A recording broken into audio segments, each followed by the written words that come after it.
And I've got Nina Lenton with me today talking all about creativity, as Nina is a creative coach. And would you like to introduce yourself and just tell us what that means? Of course, yes. So, hi Emma, thank you for inviting me to talk to you. It's lovely to have you. So you're right, I'm a creative coach, and what I do is I help creatives and creative thinkers to take their ideas and to basically make money from them, but without losing the joy of the creative process, because obviously that's very important if you're creative. Yeah. And I do that. I've got a unique blend of coaching, mentoring, and project planning that I use with clients, differing amounts depending on what they need. Okay, so do you work with people who are in the creative field? So would they be writers, artists, or could it be anybody that you'd work with? I tend to, so I say that I work with creatives. Yep. Yes, for example, I might work with somebody who's an artist and does something else like copywriting. I've worked with a coach who coaches and does something in another business as well. It's really people who've got lots of ideas, Yep. lots of creative ideas, and need somebody to help them kind of sort them out, get them organised, and but in a flexible way that's not going to ruin the creative process. Yeah. But I can't, because some of the things I offer, so I do offer things like accountability, and I do some creative writing workshops as well. Okay. Those are the kind of things that actually anybody who's self-employed and feels like they need a bit of progress check-ins or coaching or inspiration for creativity. Yeah. I can work with other people on some of my services. So I'm quite a creative person myself. This is a subject close to my heart, actually, because I'm one of these people that I like to do lots of different things. Yeah. So I don't know if it's boredom, I don't know if it's like, oh, I really want to do this, I really want to do that.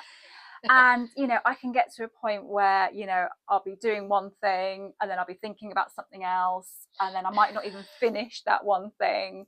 So is this the kind of thing that you help yes, people work on? Well, absolutely. So a lot of people I work with say that they might have random ideas in the shower, or that they want to then go away and work on that day, or they're in the middle of doing something and they think of something else that they want to do.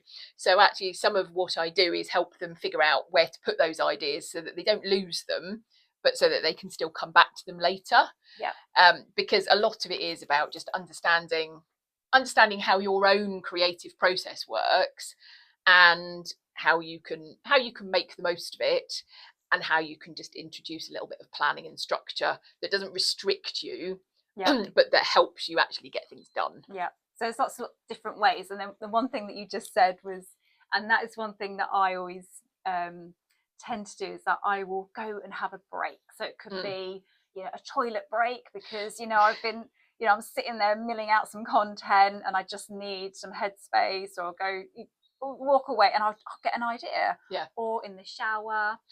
But walking's quite good for creative. So we do some networking and things, and I always find that if you're on your own or if you're with somebody else, that's when the creative juices can start flowing, can't they? So yeah, there's something about just putting one foot in front of the other, particularly if you're by yourself, that you can solve problems. You might just you might have nothing in your head when you go out, and by the time you've walked a mile or so, suddenly all these ideas have popped into your head and you thought, oh, that's really interesting. Yeah. But I also like to do photo walks, so okay. to give myself a topic like a colour or a shape or something, and to actually, as I'm walking, look for that thing, which takes my mind off absolutely everything else, and I'm just focusing on finding those things for my creation that I'm going to make at the end. But then it just stimulates the brain to just think of something different. Is that good for stress levels as well? It must be really good just to kind of as you say, focus on nothing else and just focus on on that one thing that you set out to do? I mean, I think creativity is a bit like that, and it was interesting actually. Recently, I one of the membership groups I'm in, I said that I would host a co-working session for creative projects. So everybody turned up. There was a small number of us. We all turned up online with our creative projects that we'd got. I was doodling some penguins because that's one of the things I do. Yeah. Somebody else was doing some gardening, actually. Someone was sorting some photos, and then there were a couple of people doing some drawing. And so literally we did our intros, said what we were doing. We all went off and did our creative things, some with camera on, some of us switched it off, and then we came back sort of 40 minutes later and compared, just sort of said, oh, what have you done in that time? And I got some lovely comments on people's Instagram stories where they were saying, oh, I felt really, I was feeling really stressed before I did this thing. And then I just had this kind of 40 minutes of doing something creative, and it just made me feel much better. Yes. And it was really lovely. So I'm actually doing it again for that group there's in a few weeks. Yeah. So creativity is, it's obviously good for stress levels, and then that could have a role, knock-on effect to how productive you are with work as well, can't it? Absolutely. Yeah. I mean, I used to find one thing that I did at one point. I was finding that it was quite good for if I was trying to tackle something that I was writing that was a bit dry and not particularly exciting. Sometimes I might actually sit and do 15 minutes of creative writing before I did that.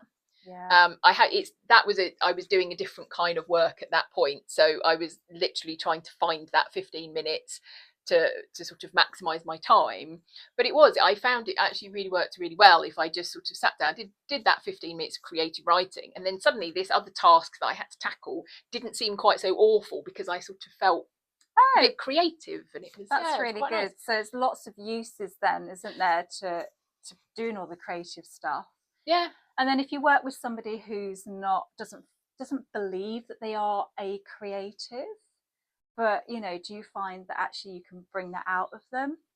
I think everyone is creative in some way. Yeah. I think my definition of creativity is kind of split between creative expression and creative thinking. Okay. And I think that everyone thinks of creativity as creative expression. So if people say they're not creative, they tend to be thinking, I'm not an artist, I don't draw, I don't do creative writing. Yeah. But actually, they might be a really good gardener, or they might do some amazing things with their cookery.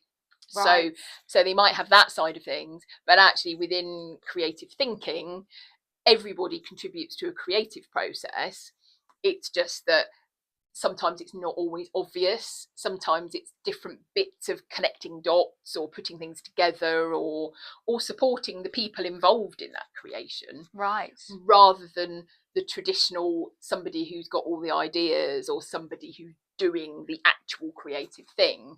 That we can all be creative. It's just how are we creative? So you believe that anybody, so if somebody's got a maths brain, a science brain, logical brain, anyone can be creative. They can still contribute to a creative process, and probably by like a computer programmer, for example, they're creating something, aren't they? That is true. That is true. Whether you're creating it from scratch or whether you're building on something that someone else has created, it's still creative.